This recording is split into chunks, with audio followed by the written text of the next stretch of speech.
1 bulan ini saudaraku kita masuk di dalam satu seri firman Tuhan yang baru. Miracle of Worship. Mujizat di dalam penyembahan. Tahukah saudara? Ada keajaiban tersendiri di dalam pujian penyembahan. Kenapa saudaraku? Karena mau sampai kapanpun ya saudara, penyembahan itu punya tempat yang spesial di hatinya. Saya hanya menyayangkan saudaraku, masih banyak orang Kristen itu menganggap pujian penyembahan itu kayak appetizer, Bu. Jadi hanya hidangan pembuka saja. Kadang-kala kalau kita nggak hati-hati ya saudaraku, pujian penyembahan itu hanya kayak pelengkap sebelum firman. Gitu. Tapi hari ini saya berdoa ya, kalau saudara menangkap the secret behind praise and worship, you will never do it the same again. Itu sebabnya hari ini saya akan membagikan kepada saudara satu pesan rema firman yang berjudul The Secret of Worship. Sejak dari hari ini, caramu menyembah tidak akan pernah sama lagi. Itu doa saya, saudaraku. Kenapa, saudara? Karena kalau kita mau ngerenungin sebenarnya ya, di surga sendiri yang namanya praise and worship itu nggak pernah jadi appetizer, Bu. Itu agenda utama kalau di surga. Pujian penyembahan itu main course-nya. Bahkan kalau boleh saya katakan, pujian penyembahan itu suasana surga. Itu ambience-nya surga. Di dunia aja kita nyebut itu pujian penyembahan. Tapi kalau di surga, Pak, ya habitatnya itu begitu gitu. That is heaven. There is no heaven without praise and worship. Amazing gak, saudara? Itulah surga. Pastor, ayatnya di mana? Saya bukakan ya. Wahyu pasalnya yang ke-7 ayat 9 sampai ayatnya yang ke-12. Wahyu pasalnya yang ke-7 ayat 9 sampai ayat yang ke-12. Saya mulai, boleh enggak Bapak Ibu kita coba yuk. Saya baca ayat 9, saudara ayat 10, kita bergantian. Sampai ayat ke-12 kita baca sama-sama. Kemudian daripada itu aku melihat sesungguhnya suatu kumpulan besar orang banyak yang tidak dapat terhitung banyaknya. Dari segala bangsa, suku, kaum, dan bahasa. Berdiri di hadapan tahta dan di hadapan anak domba. Dengar ini saudara. Akan tiba waktunya, siapapun saudara, dari suku, bahasa, kaum, bangsa manapun. Saya berdoa nanti satu hari kita jumpa di sana ya. Kita menjadi bagian dari orang-orang yang dikumpulkan dari seluruh suku, kaum, bahasa untuk berdiri di depan tahta, di depan anak domba. Apa yang mereka lakukan, saudaraku? Memakai jubah putih, memegang daun palem di tangan mereka, ayat 10 sama-sama 2-3.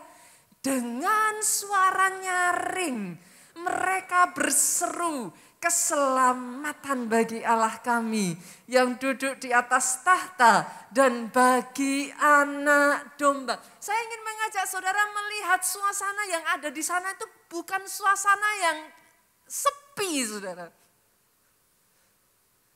Di tengah mereka berkumpul, saudara, jenis pujian penyembahan yang diangkat di sana itu sorak-sorai.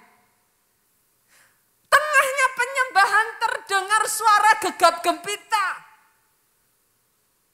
Coba ya, saya lanjutkan ya, ayatnya yang ke-11 ya. Dan semua malaikat berdiri mengelilingi tahta dan tua-tua dan keempat makhluk itu. Mereka tersungkur di hadapan tahta itu, menyembah Allah. Saudara pernah enggak ngalami satu suasana ketika kita KKR, kita masuk hadirat Tuhan yang enggak biasa-biasa. Saudara merasakan hadirat Tuhan yang begitu kuat sampai saudara tuh enggak tahan pengen tersungkur sujud. Pernah ya saudara? Exactly. Suasana seperti itu, definitely itu bukan suasana pujian penyembahan biasa. Itu suasana yang intens. Itu jenis penyembahan yang dibawanya itu jenis penyembahan yang begitu deep sekali. Sampai orang itu udah gak bisa nahan, Pak. Yang ada di sana, amin. Ini coba lihat. Ayat 12 yuk, kita baca sama-sama 2-3. Sambil berkata apa? Amin. Puji-pujian dan kemuliaan, hikmat dan syukur dan hormat dan kekuasaan dan kekuatan bagi Allah kita sampai selama-lamanya. Amin. Ini bukan suasana yang sepi. Ini suasana yang gegap gempita, Pak. Boleh enggak saudara saya minta? Teman-teman praise worship, yuk sama-sama. Bahkan saudara, kalau ada di antara saudara yang baru hadir di tempat ini pertama kalinya, bolehkah saya menyambut saudara welcome di keluarga Allah? Welcome to the family of God. Tapi baik saudara yang baru pertama kali hadir maupun saudara yang sudah lama di gereja ini, yuk ciptain suasana seperti ini di gedung Impact. Saya tuh masih ingat saudara, sejak dari dulu gereja kita itu bukan terkenal gereja yang kalau nyembah diam-diam sunyi sepi. Enggak pernah ada itu ceritanya saudara. Dulu zaman saya masih di Adem Ayem, saya enggak tahu berapa banyak yang pernah ikut di gedung Adem Ayem. Wow. Itu gedung ya saudaraku, tingkat 3, enggak ada lift. 3 atau 4 ya? 4 ya? Tingkat 4 ya? Tingkat 4 enggak ada lift. Dan pintu masuknya 3 atau 4? 4 ya? Oh, saudara jangan salah. Lift kecil itu kan dibuat setelah berapa lama kita di sana, saudaraku. Awal tahun. Saya tuh masih ingat almarhum waktu itu ya, salah satu jemaat sekarang sudah almarhum. Itu waktu kondisi hamil 8 bulan saudara. Itu naik itu ya, saya tuh ngeliatin dari atas tuh sampai berhenti di lantai 2 dia gini. Persis kayak gitu saudaraku. Hamil 8 bulan. Pintu masuknya Adem Ayem itu bukan secantik dan seindah ini. Pintu masuknya itu tempat pembuangan sampah. Tapi berapa banyak pada saat itu jemaat mengatakan, belum naik ke gedung Adem Ayem, jalan di parkiran. Itu presence of God. Orang itu sudah nangis bahkan sebelum naik. Boleh enggak kita ciptain yang seperti itu di tempat ini? Orang enggak perlu sampai masuk ke sini Pak. Orang lewat di depan sana, entah bagaimana. Karena firman Tuhan berkata, di mana namaku ditinggikan, aku akan menarik banyak orang untuk datang kepadaku. Itu terjadi di gedung Impact ini. Dalam nama Yesus. Kalau kita ngerti ya saudaraku. Kuncinya ini saudara. Coba saudara cari dalam Alkitab, coba saudara renungkan kata-kata saya ini. Alkitab tuh ngomong gini, langit bumi boleh berlalu, betul ya? Bahkan ada satu ayat mengatakan akan tiba waktunya bahkan bahasa roh pun akan berhenti. Tapi mau sampai kapan pun juga saudara, pujian penyembahan tidak akan henti-hentinya dinaikkan di hadapan tahta Tuhan. Renungkan ini saudara. Itu sebabnya orang yang mengerti pembukaan ini tidak akan pernah menyembah dengan cara yang sama. Dan orang yang mengerti pembukaan ini, saudara temukan di dalam Alkitab, mereka jadi kesukaannya Tuhan. Jadi kesayangannya Tuhan.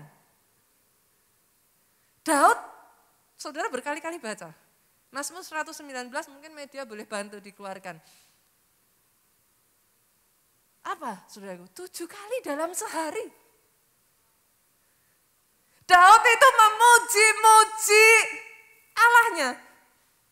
Kenapa? Karena Daud tahu satu pembukaan tentang praise and worship. Praise and worship bukan appetizer. Praise and worship bukan tambahan. Praise and worship itu suasana kesukaannya Bapa di surga. Daud itu sangat ngerti. Kalau ada, apa sih yang membuat Tuhan sampai mau turun ke bumi, saudaraku? Di sana udah enak. Kurang apa? Sampai muncullah di hati Daud. Kalau di surga sudah begitu indahnya, Tuhan sudah begitu nyamannya di surga. Kenapa enggak aku nyiptain suasana surga itu ready di bumi. Dibuatlah pondok Daud 24 jam oleh Daud. Saya tuh begitu memahami tentang ini ya saudara. Saya tuh merasa pembukaan Daud tentang praise and worship itu gila loh. Saudara pernah gak sih pergi ke satu tempat tertentu, terus saudara suka tempat itu, kali lain saudara datang, sama-sama nih ya saudara pergi ke kota lain. Nanti saudara akan ingat, aku mau mampir tempat itu. Dulu aku tuh enak. Tuhanmu sama saudara. Ketika dia melihat seluruh bumi ini ya saudara, apa sih yang membuat Tuhan bisa stay? Ketika ditemukan kok di keluarga yang ini home sweet home ya. Apa yang membuat Tuhan home sweet home, Bu? Karena itu suasana di surga. Come on. Saya berdoa atas hidupmu, atas keluargamu. Pujian penyembahan diangkat. Saya berdoa di tempat kerjamu, di tempat bisnismu, di tempat Tuhan tempatkan engkau. Di pelayanan jam ibadahmu, suasana surga diangkat. Dia lihat hidupmu, keluargamu, lihat bisnismu. Dia betah. Dia tinggal di sana, saudaraku. Kenapa itu suasana surga? Itu bukan appetizer, saudaraku. Itu bukan hanya pelengkap sebuah ibadah, no. Dan karenanya atas hidup Daud, saudaraku. Nanti minggu ketiga kita merayakan Paskah, saudara, siap-siap ya. Minggu ketiga nanti kita merayakan Paskah. Di zaman Daud itulah miracle of turn around terjadi. Mujizat pembalian. Tahukah saudara mujizat pembalian? Bangsa Israel yang tadinya itu bangsa yang tidak diperhitungkan. Bangsa Israel tadinya bangsa budak, saudara. Sampai terjadi miracle turn around di zaman Daud, kenapa? Pujian penyembahan. When your prayer fail, praise Him. Banyak orang Kristen salah, saudara. Doa nggak dijawab, doa nggak didengar, sungut-sungut, komplain. When everything fail, praise Him. Di balik pujian penyembahan ada miracle of turn around. Paskah nanti, saudara. Saudara akan mendengarkan khotbah ini. Dan saya berdoa sejak dari bulan April ini, caramu memuji dan menyembah Tuhan berubah. Kenapa, saudara? Dalam Alkitab ya, saudara. Saudara tidak akan menemukan orang-orang yang dipakai Tuhan sebagai raksasa-raksasa giant, spiritual giant ya, yang bukan worshiper. Cek, cari, saudara. Pastor, bukannya cuma Daud, ya itu yang saya diskualifikasi, saudara. Kenapa? Karena sudah obvious sekali gitu. Ya sudah jelas kan, maksudnya saya ambil aja, saya keluarkan Daud dari daftar itulah, saudara. Ya karena saudara sudah bisa lihat, akhirnya saudara tidak bisa melihat yang lain gitu. Pastor, contohnya siapa? Saya kasih contoh ya, Musa, saudara. Pastor, kayaknya Musa nggak terkenal karena itu deh. Dia terkenal sebagai leader, yes. Dia terkenal sebagai orang yang beriman, yes. Orang yang luar biasa, berani dipakai Tuhan, yes. Tapi kapan Musa dicatat memuji menyembah Tuhan? Kita buka yuk, Keluaran pasalnya yang ke-14. Keluaran 14 ayatnya yang ke-30 sampai 31. Boleh bantu saya saudaraku? Saudara baca dengan suara yang keras. 2, 3. Demikianlah pada hari itu Tuhan menyelamatkan apa? Orang Israel dari tangan Mesir, oke? Dan orang Israel melihat orang Mesir mati terhantar di pantai laut. Itu cerita ketika Tuhan membawa Israel keluar dari Mesir, saudara. Sejak dari hari itu apa yang terjadi? Ketika dilihat oleh orang Israel betapa besarnya perbuatan yang dilakukan Tuhan terhadap orang Mesir, maka takutlah bangsa itu kepada Tuhan dan mereka percaya kepada Tuhan dan kepada Musa hambanya itu. Apakah titik sampai di situ? Kebanyakan orang masa-masa ini mereka akan celebrate, mereka akan pesta, mereka akan makan-makan dan lain sebagainya. Ini momen besar loh saudara. Betul? Tapi apa yang Musa lakukan? Lihat. Keluaran 15 ayatnya yang pertama saya bacakan. Pada waktu itu Musa bersama dengan orang Israel menyanyikan nyanyian ini bagi Tuhan yang berbunyi, baiklah aku menyanyi bagi Tuhan sebab ia tinggi luhur, kuda dan penunggangnya dilemparkannya ke dalam laut. Saudara baca seterusnya. Judul dari ayat ini adalah nyanyian Musa dan Israel. Masih ingat ketika Miriam menari bagi Tuhan? Lihat ini saudaraku. Orang-orang yang dipakai sampai level tertentu, mereka itu they must be worshiper. Enggak bisa enggak? Karena ada secret di dalam worship ini yang selalu enggak pernah fail untuk kena di hatinya Tuhan. Pastor, yang lainnya, Elisa, saudara kenal Elisa sebagai siapa? Nabi dong, betul? Tapi saudara tidak pernah berpikir kan, masa sih Pastor Elisa nggak pernah dicatat sebagai seorang worshiper loh. Jangan salah saudaraku, kita buka. Kita buka ayatnya, 2 Raja-Raja 3, boleh dibantu? 2 Raja-Raja 3 ayatnya yang ke-15 dan 16 ya. Sama-sama baca 2, 3. Maka sekarang jemputlah bagiku seorang pemetik kecapi. Apa yang dilakukan Elisa? Pada waktu pemetik kecapi itu bermain kecapi, maka kekuasaan Tuhan meliputi dia. Elisa itu tahu saudara. Dalam pujian penyembahan di sana ada suara Tuhan. Ada suara kenabian.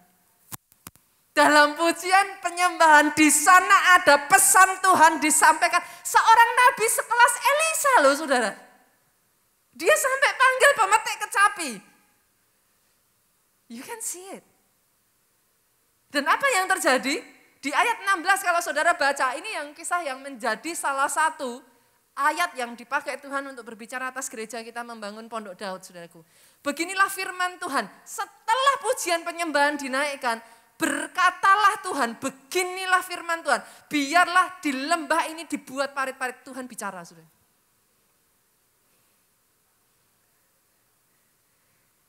Berapa banyak dari saudara yang berkata kepada saya, Pastor, it's very hard for me to hear God's voice.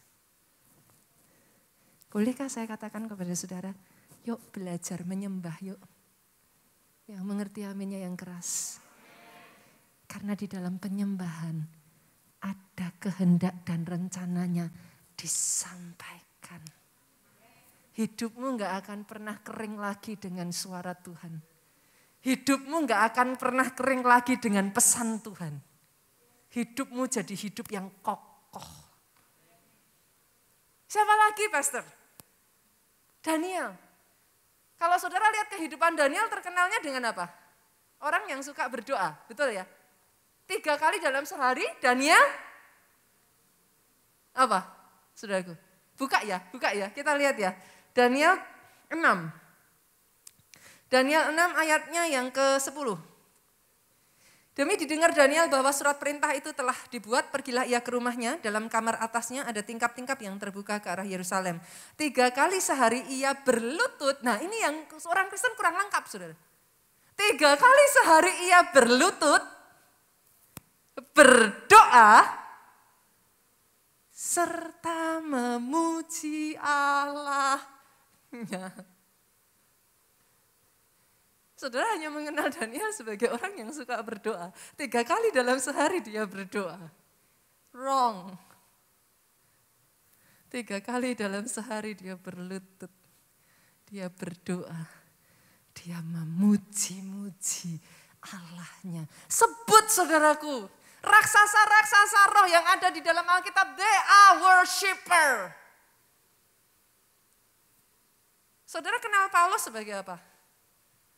Seorang rasul, pengajar yang luar biasa, tapi di penjara pada saat dia bersama Silas. The miracle of worship happens. Di tengah semua keletihannya, di tengah semua masa yang berat dalam kehidupannya, Paulus memilih memuji-muji Tuhan. Worship brings miracle happen. Penyembahan itu menarik mujizat. Doa saya dalam kehidupan lepas pribadi di tempat ini, ada hati yang begitu menyentuh hatinya Tuhan. Jadi orang yang pemuji yang disukai Tuhan. Saudara. Kenapa hidup Daud sampai segitunya? Dalam hidup Daud itu ya, kalau boleh baca ya, jujur ya saudara, saya tuh gak habis pikir gitu. Kok bisa ya Tuhan tuh segitunya gitu.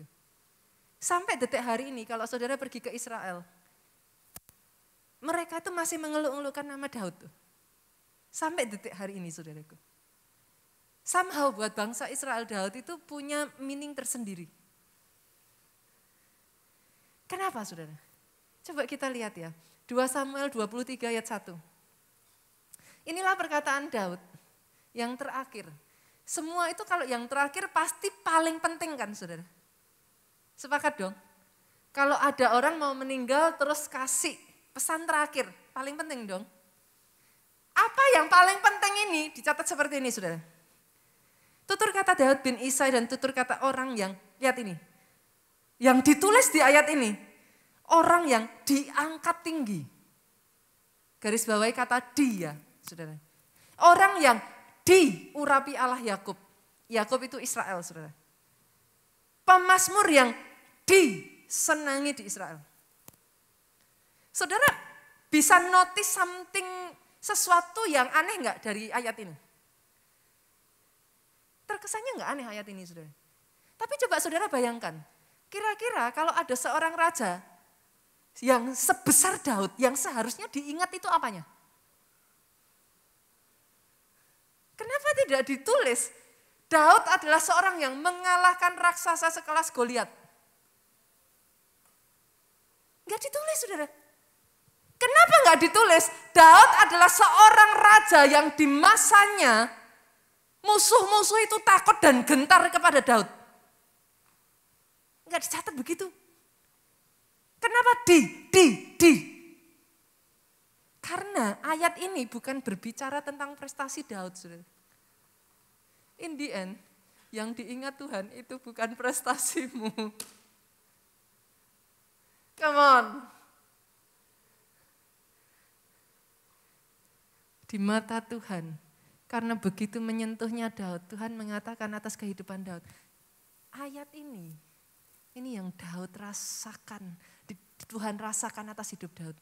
Siapa Daud di mata Tuhan? Dia orang yang diangkat tinggi oleh Tuhan. Karena dia diurapi oleh Allah Israel. Karena dia adalah seorang pemazmur yang disenangi. By the way, saudara, kata disenangi di sini itu punya arti aslinya itu naim, saudara. Gereja kita tuh pernah bikin satu lagu judulnya Naim. Saya nggak tahu saudara masih ingat lagunya enggak? Naim, dikasihi Allah dan manusia, kuduskan hatiku, sucikan hidupku, menjadi naim di hadapanmu. Saya lupa setelah itu saudaraku. Tapi anyway ya saudara. Kata naim itu berasal dari bahasa aslinya itu nyaman, nikmat, dan disukai. Artinya sama-sama nyembah. Ada penyembahan yang naim, masuk sampai ke hatinya Tuhan. Ada penyembahan yang angkat tangan sih, tepuk tangan. Tapi angkat tangan dan tepuk tangan belum tentu loh saudara. Tangannya terangkat, badannya di gereja, pikirannya, habis ini makan bakso apa makan soto ya? Saudara mengerti yang saya maksudkan? Tapi somehow untuk Daud itu sampai masuk di hatinya Tuhan. Kenapa? Itu jadi pertanyaan, kenapa? Dari semua pemazmur, apakah enggak banyak pemazmur saudara? Tapi somehow yang satu ini masuk Pak di hatinya Tuhan. Kenapa saudaraku? Saya bagikan dua aja ya saudara. Yang pertama,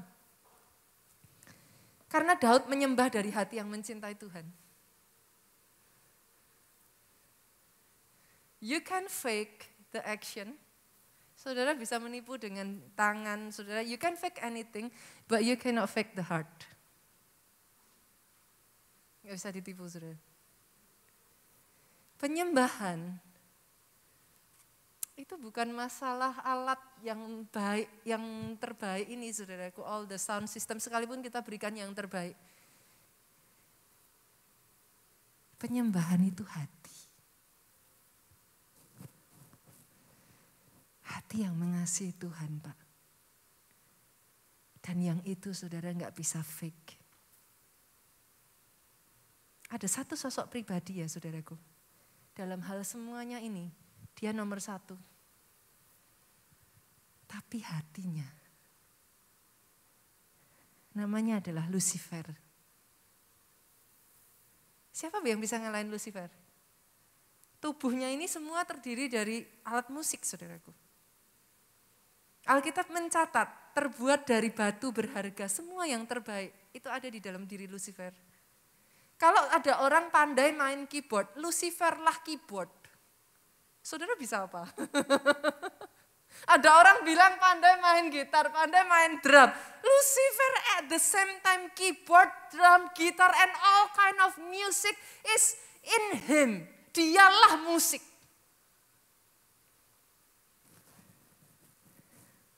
Tapi yang jadi masalah adalah hati Lucifer. Isinya pahit. Isinya iri, isinya sombong. Dia kepengennya mengambil alih tahtanya Tuhan, saudara. Dan Tuhan gak bisa dibohongi. Ketika kau datang di dalam penyembahanmu, apa yang ada di hatimu? Ketika kau angkat tangan sih, merem matanya. Tapi apa yang ada di hatimu? You cannot lie to God. Hari ini saya berdoa. Ada hati yang mengasihi Tuhan sebegitunya di tempat ini. Kenapa saudara? Karena kalau hati yang seperti itu ditemukan ya saudara. Saudara boleh punya banyak kelemahan. Saya tuh belajar satu hal ini saudaraku. I'm not perfect gitu. Tapi kalau ada hati yang mengasihi Tuhan ini ditemukan. Roma 8:28 saya berdoa jadi atas hidupmu. Allah turut bekerja dalam segala perkara untuk mendatangkan kebaikan bagi orang yang mengasihi Dia. Jadi atas hidup saudara. Terlepas kelemahanmu saudaraku, terlepas saudara boleh melakukan kesalahan, terlepas dari apapun. Tapi ketika ditemukan hati yang mengasihi Dia, Dia ubahkan segala sesuatu untuk kebaikan.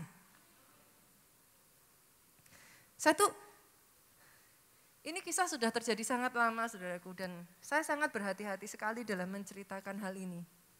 Kadangkala kalau enggak hati-hati orang nangkepnya itu salah.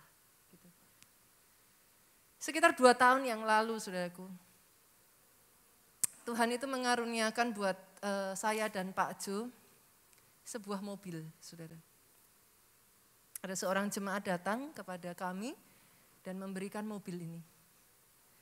Banyak orang berfokusnya hanya pada kata mobil. Tapi bukan itu buat saya. Kisah di balik mobil inilah yang membuat saya tidak berhenti-hentinya menangis dan saya berkata, you are just too good. Berapa bulan saudaraku sebelum jemaat ini memberikan mobil? Kalau saya tuh lupa persisnya saudara, kalau saya nggak salah itu bulan Desember. Bulan Desember, saya tuh bukan tipe orang yang suka mobil atau otomotif tuh bukan saudaraku. Handphone yang saya miliki ataupun mobil itu biasanya buat saya tuh based on function gitu Pak. Jadi saya bukan tipe orang yang suka gonta-ganti. Biasanya tuh jadi dari atas turun ke bawah kayak gitu aja saudaraku. Jadi bukan tipe yang saya tuh kayak punya hobi suka ganti mobil atau apapun, enggak. Tapi satu hari saya tuh juga heran gitu.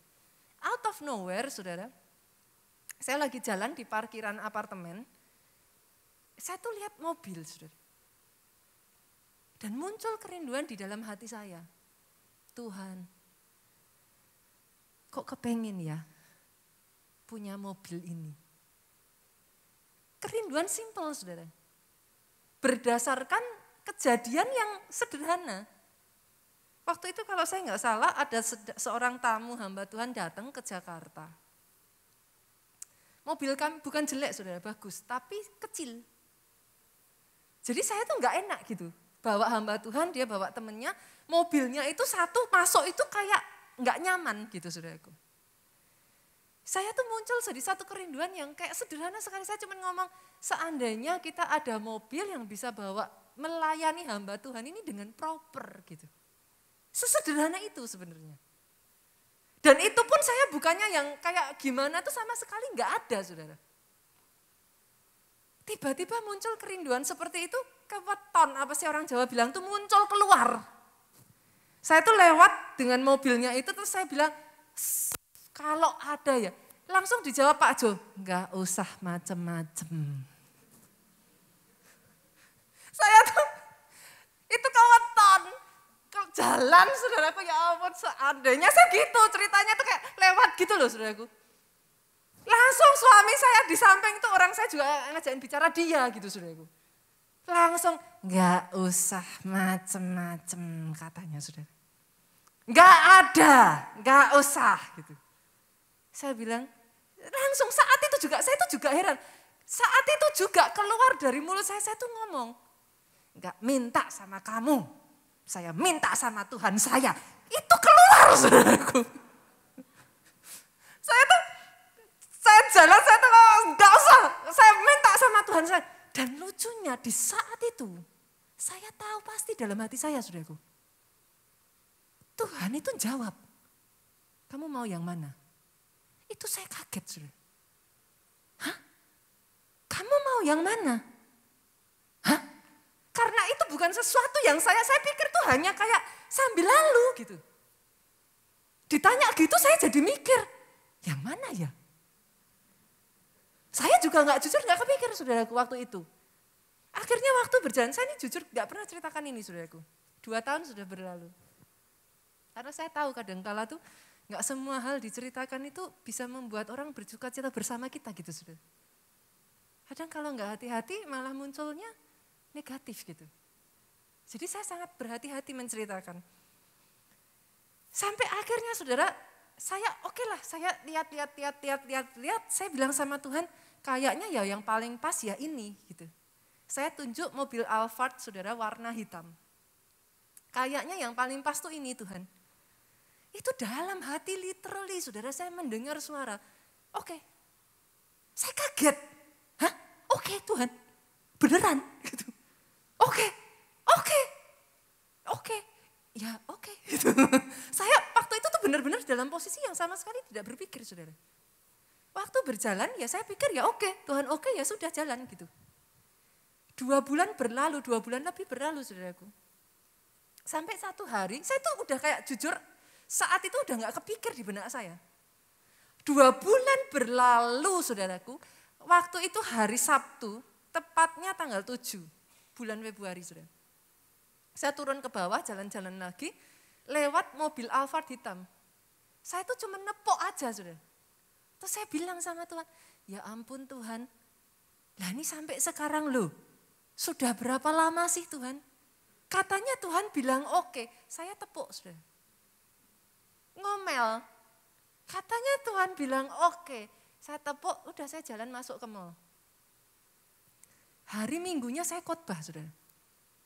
Saya khotbah hari Minggu, setelah selesai khotbah saya turun, tiba-tiba dikirim foto sama Pak Jo. Mobil Alphard hitam.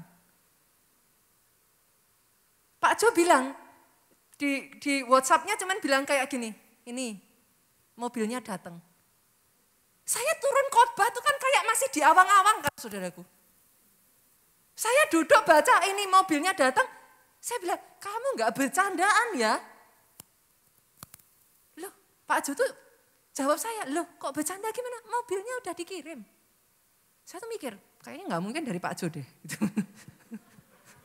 Orang udah bilang sama saya gitu kan, jangan harap gitu kan. Saudara tahu mobil itu datang tanggal 8 hari Minggu. Ada satu jemaat cerita. Nah ini yang kenapa, ini behind the story yang membuat saya nangis. Dia tuh bilang sama Pak Jo, dia nungguin dari jam 8 pagi saudaraku, untuk ketemu Pak Jo. Enggak janjian, jadi biasa orang sekretariat kalau enggak ada janjian kan, Pak ini udah ada janjian, saya cuma butuh waktu 3 menit dia bilang. Ternyata dia datang hanya untuk bawa mobil ini dikasih ke Pak Jo. Pak Jo kaget dan Pak Jo bilang, lu ngapain sampai segitunya keburu-buru? Dia bilang, saya tuh dimarahi Tuhan. Karena dari bulan Desember, Tuhan sudah suruh saya ngasih mobil ini, tapi belum saya kasih. Itu saya tuh kayak nangis. Jadi hari ini tadi saya bangun dimarahin Tuhan, disuruh ngasih mobilnya ini ke Pak Jo, harus hari ini juga. Ceritanya nggak berhenti di situ sudah. Buat saya itu saya masih kaget tapi antara percaya nggak percaya, tetapi yang membuat saya lebih menangis, saudara tahu. Hari Minggu tanggal 8, hari Minggu itu tanggal 9, saudara. Sabtunya itu tanggal 8, hari Minggu tanggal 9. Orang gereja tuh ngomong sama saya, Bu Nita, ini karena kan hari Minggu, kita selesai sampai malam. Besok aja ya, saya kirim mobilnya ke rumahnya Bu Nita. Soalnya kalau ditaruh di gereja terus, kita harus bayar parkir. Jadi besok saja Senin, saya kirim mobilnya ke tempat Bu Nita. It's okay, saya bilang, enggak masalah gitu, santai aja gitu. Saya enggak kepikiran sampai gimana sebenarnya. Yang saya enggak ingat, Senin itu saya ulang tahun, saudaraku.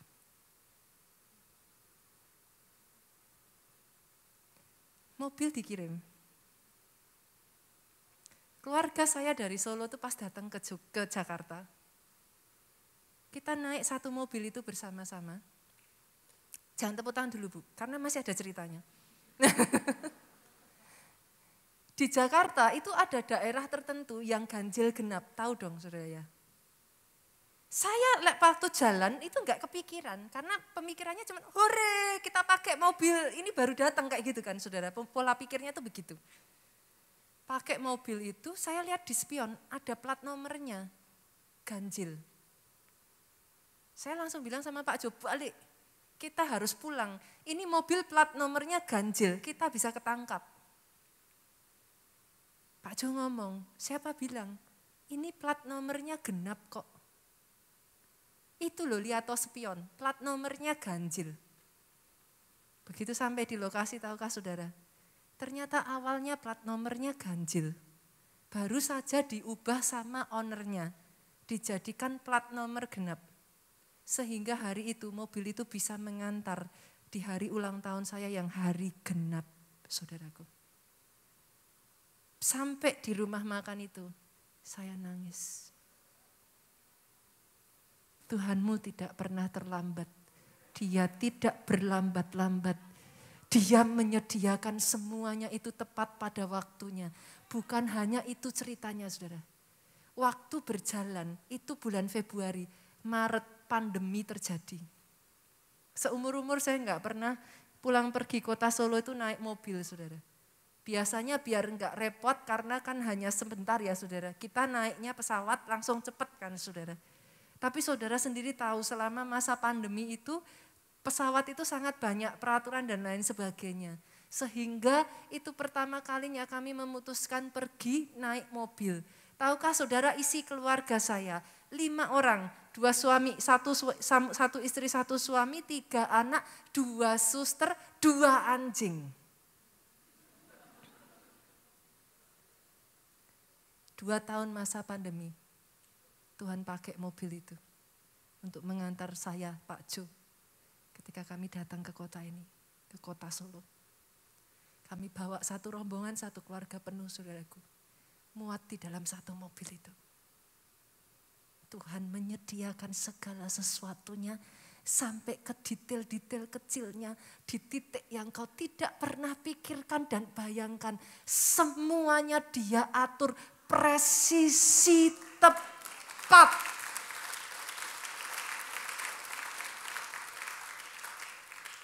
Dia Tuhan yang tidak terlalu sibuk untuk memikirkan detail-detail kecil seperti itu dalam hidupmu, saudaraku. Belajar. Punya hati yang mengasihi Tuhan. Karena ketika di tengah-tengah yang sama sekali tidak terduga sekalipun, ketika ditemukannya hati yang mengasihi Dia, Dia turut bekerja dalam segala perkara, mendatangkan kebaikan. Boleh tepuk tangannya yang paling meriah buat Yesus Tuhan kita. Yang kedua, saudaraku, hati yang seperti apa? Saya berharap saudara tidak menangkap ini dengan cara yang negatif ya, saudaraku. It's not talking about the car, tapi behind the scene. Semua kisah itu dirangkai. Dan saudara akan melihat betapa how amazing your God is. Gitu. Yang kedua, saudara, hati seperti apa yang dimiliki oleh Daud? Daud itu menyembah karena kenal Tuhan secara mendalam. Catat ini ya saudara. Penyembahan itu bukan masalah musik yang enak. Ataupun kata-kata yang manis. Saudara kalau dengar musik enak, di sini kan juga, di sini siapa penggemar K-pop? Enggak kenal suara, maksudnya saudara enggak tahu arti lagunya kan. Tapi bisa goyang kan. Betul ya? Kalau lagunya enak. Tapi dengar ini. Penyembahan itu bukan masalah saudara suka iramanya atau kata-katanya. Penyembahan itu bicara tentang relationship, Bu. Itu yang jadi masalah. Intisari dari penyembahan adalah intimacy. Tadi saya sudah menyampaikan buat teman-teman praise worship. Kau boleh ada di sini. Bukan hanya aku untuk praise and worship, teman-teman semua tanpa terkecuali. Saudara boleh ada di sini semuanya melayani ya. Tapi kalau itu muncul dari zero relationship with God, itu nothing, gak ada artinya. Worship is intimacy. Saya berdoa, Jogja, kau sampai di level itu. Worshipmu tuh bukan di mulut. Tapi karena kau kenal siapa Dia. Ketika kau berkata apapun yang terjadi di dalam hidupku, tetap ku berkata Tuhan Yesus baik dalam segala hal yang terjadi.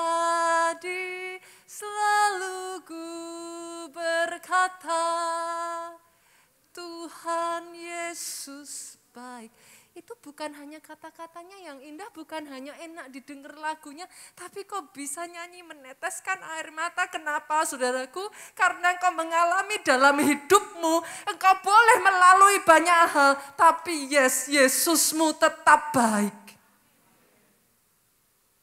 Ada perbedaan yang besar sekali. Ketika kau menyembah apa yang tidak kau kenal, dengan kau menyembah apa yang kau kenal. Jangan menyembah apa yang tidak kau kenal. Jangan menyembah dari katanya orang lain. Alami. Itu sebabnya Yesus berkata, pada saat dia ketemu dengan seorang wanita Samaria, saudaraku, Yohanes 4 ayat 22-23, dia berkata apa? Kamu menyembah apa yang tidak kamu kenal, tapi kami menyembah apa yang kami kenal.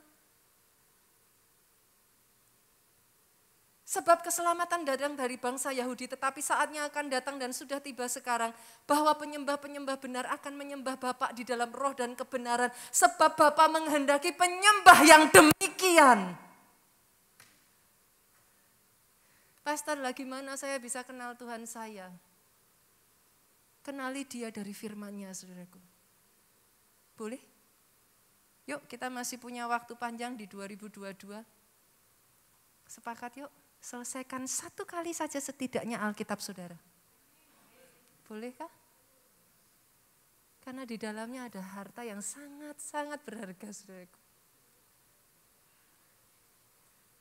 Di situ akan ada harta-harta yang membuat saudara akan terus terharu dengan betapa Tuhanmu itu dahsyat dan baik, dan firman-Nya ya dan amin.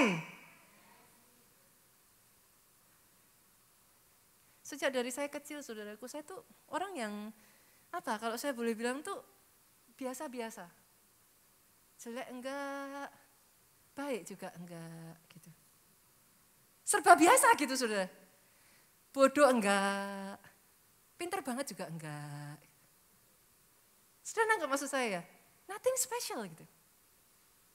Sampai hari saya membaca satu ayat ini, saudara.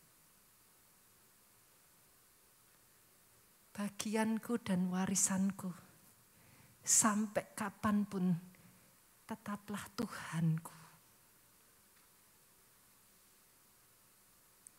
Dulu saya selalu dibandingkan, saudaraku. Di antara saudara-saudara yang lain, saya selalu dibandingkan. Saya menemukan saya hanya orang yang ordinary aja. Ada di sini yang merasa kayak saya? You're just ordinary. You're nobody. Tapi ayat itu hidup dalam hidup saya. Sejak hari itu saya memutuskan, manusia manapun boleh mengecewakan. Warisanku tetaplah Tuhanku. Sampai detik hari ini, Dia membuktikan sebagai Allah yang setia dalam kehidupan saya. Bahkan di tengah-tengah situasi keadaan, bahkan di tengah-tengah manusia tidak bisa saya harapkan, Dia jadi warisan dalam hidup saya yang memeliharakan hidup saya sampai detik hari ini. Jadi hidup, saudara. Kalau kau menyembah Tuhan yang kau kenal, penyembahanmu berbeda. Yang kedua, gimana kenal Tuhan? Musik yuk, maju yuk. Yang kedua, saudara, kenal Tuhan dari apa? Dari pengalamanmu. Kok bisa? Saya tutup dengan ini ya. Jangan hanya jadi pendengar firman yuk, tapi jadilah pelaku. Karena kalau kau lakukan, kau akan ngalami. Jadi pelaku. Pendengar, bagus. Pendengar bisa bilang amin. Pendengar bisa bilang oke, tapi enggak ngalami. Tapi ketika saudara taruh itu, nanti saudara sama-sama nyanyi ya. Lagu ini yuk, come on. Menyenangkanmu. Sampai di situ, saudaraku. Sama-sama nyanyi kata menyenangkanmu. Itu bisa bertetesan air mata. Kenapa? Karena ada waktu-waktu bosmu meminta engkau kompromi. Tapi demi menyenangkan Tuhanmu, engkau memilih berdiri tegak di atas kebenaran firman dan kau gak mau kompromi. Sehingga ketika kau nyanyikan lagu ini, gak akan bisa saudara kau gak bercucuran air mata. Kenapa? Karena kau ngomong, demi aku menyenangkan engkau Tuhan. Dan bagaimana kau mengalami Tuhan, itu akan membuat penyembahanmu berbeda. Bangkit berdiri yuk jemaat Tuhan. Menyenangkanmu. Boleh kita ambil slow aja ya. Menyukakanmu. Oh Yesus Tuhan. Terbakar.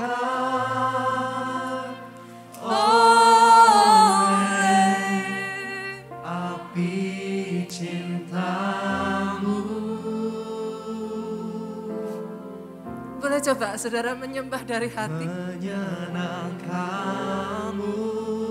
Ketika kau katakan buat dia Tuhan, menyenangkan engkau. Menyukakanmu. Oh Yesusku, oh Yesusku. Oh Yesusku.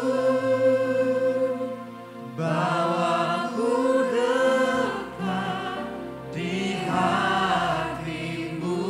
Biar piano saja pujikan lagu ini. Saudaraku, saya rasa kalau saya ceritakan kisah saya ini ya gak akan ada orang yang percaya. I am a preacher that cannot preach. Buat saya untuk berkhotbah, saya gak tahu buat saudara ya.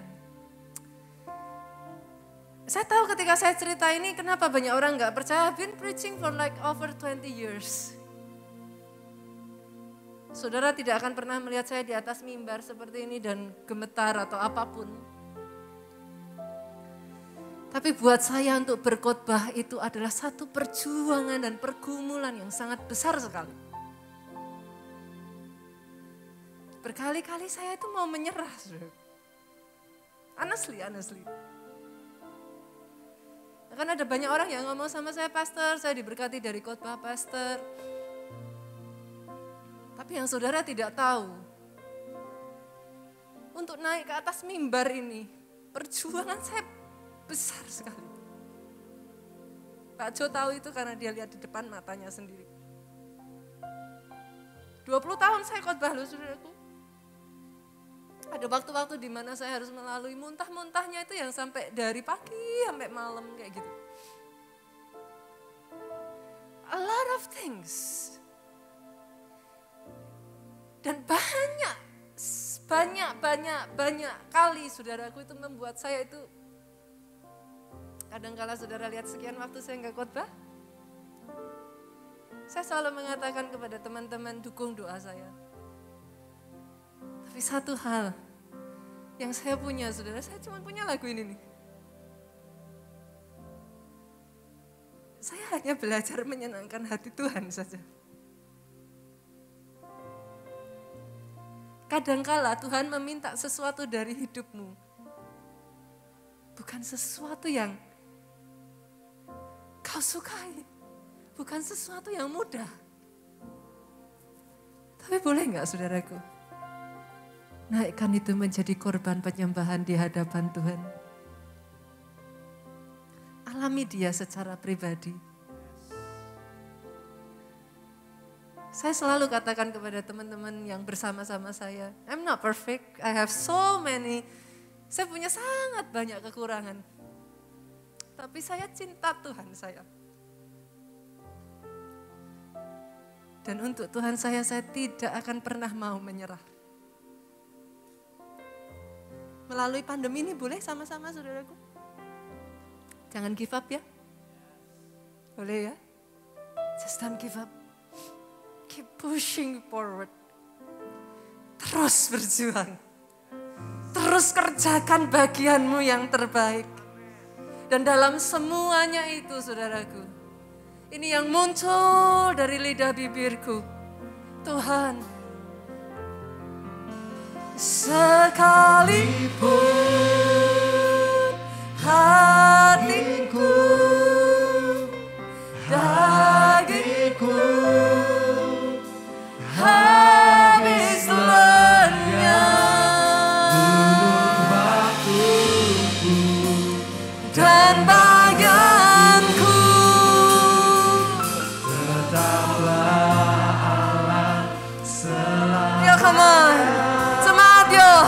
sekalipun dagingku, hatiku habis gunung batuku dan badanku.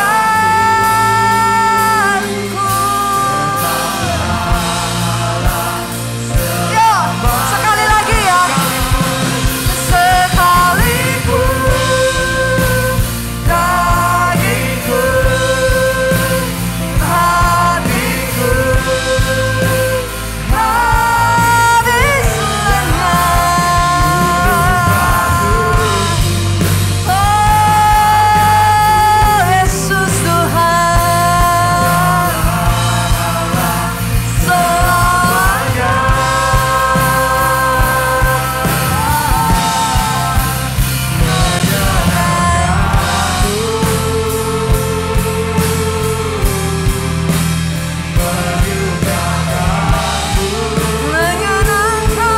Menyenangkanmu Tuhan,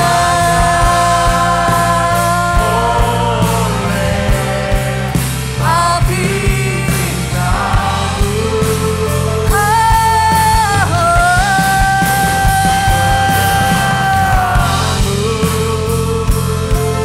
love you Jesus.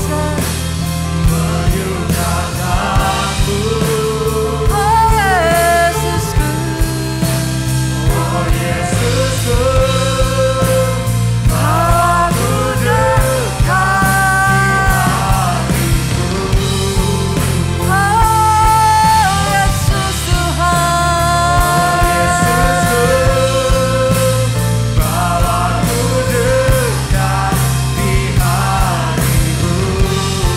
oh Yesus, oh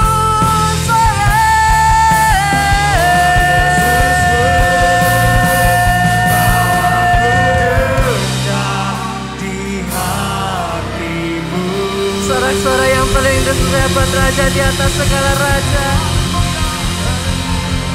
Angkat kedua tanganmu, diberkatilah saudara oleh Tuhan. Amin. Biar hati yang naim ini saudaraku, hati yang terus mau mengasihi, mengenal Tuhanmu secara pribadi, itu ada dalam hidupmu. Diberkati keluargamu, Amin. atas hidupmu hambamu berdoa Tuhan, atas hidup setiap jemaatmu ini. Sehat sesehat-sehatnya, umur panjang, masa depan yang gilang gemilang. Dari mulutmu, dari lidah bibirmu, tidak henti-hentinya kesaksian akan kebaikan, kemurahan, penyertaan Tuhan ada atas hidupmu. Diberkati pelayananmu saudaraku. Jangan tidak melakukan apa-apa ya saudara. Don't do nothing. Ayo sama-sama melayani. Dipakai Tuhan untuk jadi berkat buat orang-orang di sekelilingmu. Diberkati kesaksianmu.